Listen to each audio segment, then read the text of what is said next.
हामी देख्दैछौँ जे रत्न थापाज्यूले आफ्नो आफूलाई डिब्रुगढ जिल्लाको मूल सचिव भनेर उहाँले आफ्नो आफूलाई हिँडिराख्नु भएको छ। उहाँको उपस्थितिमा कस्तो प्रकारको यहाँ संविधान उहाँले विरोधमा तपाईँको उपस्थितिमा कस्तो प्रकारको यहाँ काम भएको छ र साथै डिब्रुगढ डिस्ट्रिक्टबाट प्रतिनिधित्व गरेर आज अखिल असम गोर्खा छात्र सङ्घको एउटा पवित्र मञ्चमा उहाँ एउटा नेतृत्व गर्नुहुँदैछ सहसचिवको पदमा श्रीमान अजय आलेज्यू।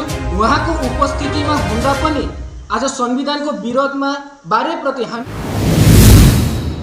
हामीले चेतावनी दिन चाहन्छौँ जे चाँडैभन्दा चाँडै तपाईहरूले गोर्खा जातिको विरोधमा बारेप्रति तपाईले काम गर्नलाई बन्द गर्नुहोस्, अन्यथा यसको घोर विरोध हुन्छ। भविष्यमा यदि कुनै प्रकारको पनि के एउटा खामखेली भएको छ भने सम्पूर्ण रूपको दायबद्धता लिने हुनुहुन्छ रत्न थापाज्यू र अजय आलेज्यू। यो कुरा हामीले स्पष्ट आजको पत्र भेलामा हामीले स्पष्टीकरण दिइसकेको छौँ। अखिल असम गोर्खा छात्र सङ्घ केन्द्रीय समितिका नवनिर्वाचित सभापति श्रीमान सुनिल छेत्री सरसँग र मूल सचिव नुमल छेत्री सरसँग हाम्रो विनम्र अनुरोध छ। हामी दुलियाजान नगर शाखा समितिको सम्पूर्ण टोलीको तर्फबाट जे यहाँहरूले चाँडैभन्दा चाँडै आएर डिब्रुगढमा आएर तपाईहरूले डिब्रुगढको साङ्गठनिक गतिविधि यहाँहरूले चाँडैभन्दा चाँडै तपाईहरूले मिलाइदिनुहोस्। गत 30 नोभेम्बर 2023 तारिकको दिनमा दुलियाजान आञ्चलिक समिति गोर्खा छात्र सङ्घको अन्तर्गत र साथै आञ्चलिक समितिको अन्तर्गत 8वटा शाखा समितिले एउटा पत्रकार भेला राखेको थिइन्, जसमा सम्पूर्ण रूपमा स्पष्टीकरण दिएको थियो जे जुन चाहिँ दुलियाजान आञ्चलिक समिति एउटा गठन भएको थियो, एउटा भुवा आञ्चलिक समिति गठन भएको थियो। नमस्कार। सर्वप्रथम त अखिल असम गोर्खा छात्र सङ्घ दुलियाजान नगर शाखा समितिको तर्फबाट सम्पूर्ण डिब्रुगढवासी गोर्खा जनसमाज र दुलियाजानवासी गोर्खा जनसमाजलाई हामी सङ्ग्रामी अभिवादन र गोर्खा सलाम टक्राउँदैछौँ। र आज हामी प्रेस मिट राख्ने मूल उद्देश्य यही नै थियो जे गत 30 नोभेम्बर 2023 तारिकको दिनमा दुलियाजान आञ्चलिक समिति गोर्खा छात्र सङ्घको अन्तर्गत र साथै आञ्चलिक समितिको अन्तर्गत 8वटा शाखा समितिले एउटा पत्रकार भेला राखेको थिइन्, जसमा सम्पूर्ण रूपमा स्पष्टीकरण दिएको थियो जे जुन चाहिँ दुलियाजान आञ्चलिक समिति एउटा गठन भएको थियो, एउटा भुवा आञ्चलिक समिति गठन भएको थियो। र त्यसैको साथसाथमा हामी फेरि पनि फेसबुक मार्फतमा हामी अचानक देख्न पाएको थियो जे दुलियाजान नगर शाखा समिति पनि उहाँहरूले एउटा भुवा समिति एउटा गठन गर्नुहुन्छ। जुन चाहिँ नगर शाखा समिति उहाँले गठन गर्नुभयो त्यो नगर शाखा समितिको विषयमा त लिगल नगर शाखा समितिलाई कुनै प्रकारको अवगत छैन। जुन चाहिँ एउटा भुवा समिति उहाँले गठन गर्नुभएको छ, भुवा समिति गठन गर्नुभएको छ, त्यो समितिलाई चाहिँ हामीले विशेष गरेर चाहिँ हामी वर्जन गर्दैछौँ। यसैको साथमा त्यो समयको दुलियाजान आञ्चलिक समितिका सभापति रत्न थापाज्यू र मूल सचिव सन्तोष कुमार लिम्बुज्यूको जुन चाहिँ नेतृत्वमा दुलियाजान नगर शाखा गोर्खा छात्र सङ्घ भनेर उहाँहरूले जुन चाहिँ 36 जनाको एउटा दरिलो समिति भानु आदर्श विद्यालयको प्राङ्गणमा उहाँले एउटा समिति गठन गरिदिनु भएको थियो। त्यो समितिका सभापति श्रीमान भुवन आलेज्यू, मूल सचिव म स्वयं रोहित र साङ्गठनिक सचिव मेरो सतीर्थ श्रीमान अर्जुन छेत्रीज्यूलाई लिएर उहाँहरूले जुन चाहिँ एउटा समिति गठन गरिदिनु भएको थियो। अति दुर्भाग्यजनकको कुरा हो जे हामीलाई कुनै प्रकारको मेसेज वा कुनै प्रकारको हामी टेलिफोनिक वार्ता नगरिकन वा कुनै प्रकारको हामीसँग आलोचना विलोचना गरेर नगरिकन हामीसँग उहाँहरूले रातोरात एउटा समिति गठन गर्नुहुन्छ, जुन चाहिँ हामीले फेसबुकको मार्फतबाट हामीले जान्न पाउँछौँ। यस्तो प्रकारको समिति उहाँले गठन गर्नुभएको छ, जुन चाहिँ प्रतिनिधि सभा उहाँले दिनुभएको छ सही हो, तर आक्सुको कुनै प्रकारको एउटा ब्यानर छैन, कुनै प्रकारको एउटा लोगो छैन। त्यस्तो प्रकारले उहाँले भित्रभित्र एउटा भुवा समिति एउटा गठन गर्नुभएको छ। केवल मात्र उहाँलाई आफ्नो स्वार्थका लागि गर्नुभएको छ। डिब्रुगढमा र दुलियाजानमा बसोबास गर्ने प्रत्येक जनसमाजलाई हामीले एउटै नै आह्वान गर्न चाहन्छौँ जे यस्तो भुवा सङ्गठनहरूसँग तपाईँले कुनै प्रकारको तपाईँले जोगाजोग नराख्नुहोस्, उहाँहरूसँग तपाईँले कुनै प्रकारको सम्पर्क नगर्नुहोस्। उहाँले केवल मात्र आफ्नो स्वार्थका लागि मात्र यो सङ्गठन उहाँले गठन गर्नुभएको हो। हामी देख्दैछौँ जे रत्न थापाज्यूले आफ्नो आफूलाई डिब्रुगढ जिल्लाको मूल सचिव भनेर उहाँले आफ्नो आफूलाई हिँडिराख्नु भएको छ। उहाँको उपस्थितिमा कस्तो प्रकारको यहाँ संविधान उहाँले विरोधमा तपाईको उपस्थितिमा कस्तो प्रकारको यहाँ काम भएको छ। र साथै डिब्रुगढ डिस्ट्रिक्टबाट प्रतिनिधित्व गरेर आज अखिल असम गोर्खा छात्र सङ्घको एउटा पवित्र मञ्चमा उहाँ एउटा नेतृत्व गर्नुहुँदैछ सहसचिवको पदमा श्रीमान अजय आलेज्यू।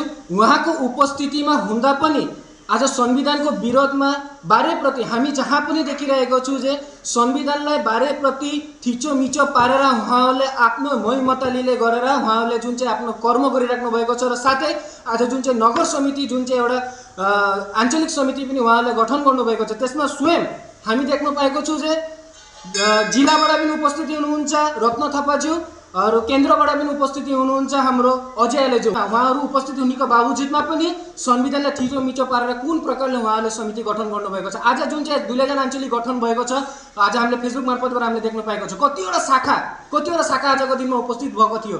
त्यो शाखाको कुनै प्रकारको हामी कुनै एउटा मुरब्बी हामी देख्न पाएको छैन। म खुद नगर शाखाको म एउटा मूल सचिव, मलाई पनि कुनै प्रकारको त्यस्तो कुनै इन्फर्मेसन नभइकन उहाँहरूले रातोरात उहाँहरूले एउटा आञ्चलिक समिति गठन गर्नुहुन्छ। त्यसको पश्चात फेरि 19 तारिकको दिनमा उहाँहरूले 19 मार्चमा फेरि गएर नगर शाखा समिति गठन गर्नुहुन्छ। किन बारेप्रति उहाँहरूले किन उल्लङ्घन गरिराख्नु भएको छ संविधान। आज संविधान संशोधन हुनेको बावजुदमा पनि डिब्रुगढ डिस्ट्रिक्टमा हामीले देख्न पाएको छु चाहिँ बारेप्रति संविधानको उल्लङ्घन भइरहेको छ। बारेप्रति संविधानलाई उहाँले थिचोमिचो पारेर चाहिँ उहाँले आफ्नो सत्ता आफूलाई आफ्नो एउटा सङ्गठनको एउटा मूल दायित्वमा उहाँले आफूलाई एउटा ठुलो नेता सोचेर उहाँले संविधानको विरोधमा काम गरेर गइराख्नु भएको।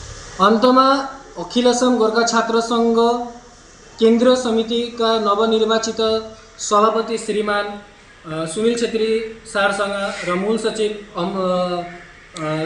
नुमल छेत्री सरसँग हाम्रो विनम्र अनुरोध छ, हामी दुल्याजन नगर शाखा समितिको सम्पूर्ण टोलीको तर्फबाट जे यहाँहरूले चाँडैभन्दा चाँडै आएर डिब्रुगढमा आएर तपाईँहरूले डिब्रुगढको साङ्गठनिक गतिविधि यहाँहरूले चाँडैभन्दा चाँडै तपाईँहरूले मिलाइदिनुहोस्। किन भन्दाखेरि चाहिँ हेर्नुहोस्, आज कतिपय व्यक्तिहरूले आफ्नो स्वार्थको लागि नै आक्सु गरिराख्नु भएको छ। आज कतिपय व्यक्तिहरूले गर्दा आज हामी सङ्गठनलाई राम्रो एउटा दरिलो पार्न सकेको छैनौँ। जुन चाहिँ हाम्रो सभापतिज्यूले विभिन्न सामाजिक माध्यममा वा विभिन्न सञ्चार माध्यममा भनिसक्नु भएको छ चाहिँ उहाँको नेतृत्वमा यसपालि अब जुन चाहिँ सङ्गठनको जुन चाहिँ संविधान छ त्यो दरिलो पारेर सङ्गठनको सबै भाइहरूलाई एकत्रित गरेर उहाँले जुन चाहिँ एउटा कदम चाल्नु भएको छ। जस्तो उहाँले एउटा नारा भन्नुभएको थियो, घर घर राख्छु भनेर जुन चाहिँ उहाँले एउटा नारा दिनुभएको छ। तर डिब्रुगढमा चाहिँ अहिलेसम्म घर घर राख्छुमा पनि देख्नु जाँदाखेरि आफ्नो स्वार्थको लागि मात्रै उहाँले घर घर राख्छु गरिराख्नु भएको छ। स्पष्ट रूपमा यहाँ सबैले डिब्रुगढ जनताले थाहा पाइसक्नु भएको छ। त्यसैले गर्दाखेरि मेरो विनम्र अनुरोध छ केन्द्र समितिका सभापति श्रीमान सुनिल छेत्रीज्यू सरसँग हामीले आह्वान गर्न चाहन्दैछु जे यो भुवा समिति जुन चाहिँ गठन गर्नुभएको छ डिब्रुगढ डिस्ट्रिक्टमा दुल्याजन आञ्चलिक समिति र नगर शाखा समिति, यी 2-4 जना व्यक्तिको माथि तपाईँले चाँडैभन्दा चाँडै यिनीहरूको माथि कठोर व्यवस्था लिनुहुन्छ भन्ने हामी अनुरोध गर्दैछौँ। साथै हामी डिब्रुगढमा बसोबास गर्ने गोर्खे जनमानस र दुल्याजनमा बसोबास गर्ने गोर्खे जनमानससँग हामीले विनम्रभावे अनुरोध गर्दैछौँ जे जुन चाहिँ यहाँ दुल्याजन आञ्चलिक समिति गठन भनेर भन्नुहुन्छ, उहाँले आफ्नो जुन चाहिँ एउटा फेभरको एउटा फैदको एउटा समिति गठन गर्नुभएको छ भुवा समिति। और उहाँको भुवा समितिको जुन चाहिँ सभापति हुनुहुन्छ त्यो सभापति कुन चाहिँ शाखाबाट प्रतिनिधित्व गरेर आज दुल्याजन आञ्चलिकको सभापति हुनुभयो। र साथै हामी आजसम्म त उहाँलाई कुनै एउटा सङ्गठनमा देखेको पनि थिएन, कुनै शाखामा हामीले देखेको पनि थिएन। और जुन चाहिँ मूल सचिव हुनुहुन्छ त्यो मूल सचिव त देख्नु जाँदाखेरि एउटा ठुलो एउटा केसमा फसेर चाहिँ उहाँ आज एउटा जेलको भित्र एउटा प्रेरण भएर उहाँ बसिराख्नु भएको छ। न सभापतिको कुनै अत्तापत्ता छ न कुनै मूल सचिवको अत्तापत्ता छ, केवल मात्र यो एउटा भुवा समिति हो जुन चाहिँ हाम्रो डिब्रुगढको जनमानसलाई विभ्रान्ति गर्ने एउटा सृष्टि यिनीहरूले गरिराख्नु भएको छ। त म आह्वान गर्न चाहन्दैछु तपाईँहरू विभ्रान्तिमा नपर्नुहोस्।